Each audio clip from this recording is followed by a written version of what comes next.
Welcome back to another edition of Ocali Sports. Here we're recapping the Cowgirls' defeat to the Kansas Jayhawks, 68-54 here in Calif. I'm Davis Cordova, joined by Calif Poncy. Calif, what was your biggest takeaway from today's game? My biggest takeaway was the lack of interior presence by Oklahoma State. Kansas won the points in the paint battle by a score of 34-14.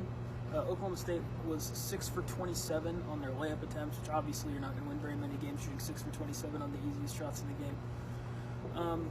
Both Taylor Collins and Coach Littell were quoted after the game talking about how the Jayhawks' size really was kind of the biggest deterrent for the Cowboys' post-play.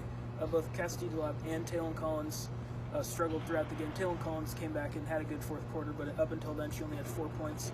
And also they were missing some key players. Yep. Some of the players missing were Nefertali Natoa, Brittany Reeves, and Ruthie Udoma, which after the game we figured maybe possibly it was COVID protocols because the Cowgirls had gone through that all season, but coach labeled it as a coach's decision, so maybe not COVID protocols. We'll see. We'll get more updates from that as the week goes along. My biggest takeaway from tonight's game was the shooting from Keys, DeLapp, and Fields, one of the three best players on the team. They struggled on the offensive end again.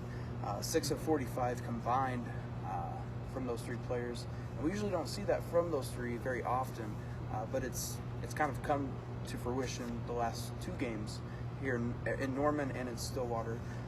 We've seen all three of those players struggle.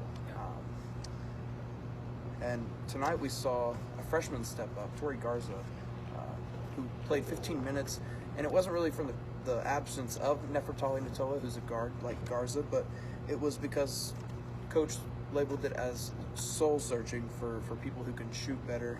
She hit 2 threes tonight. But Calif, any last thoughts?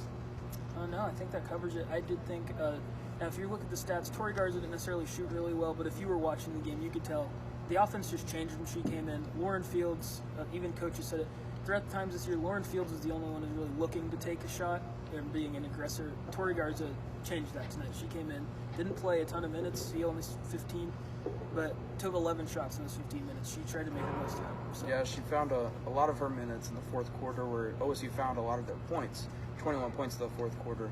But that just about does it for Davis Cordova, Calif Poncy. Thanks for tuning in.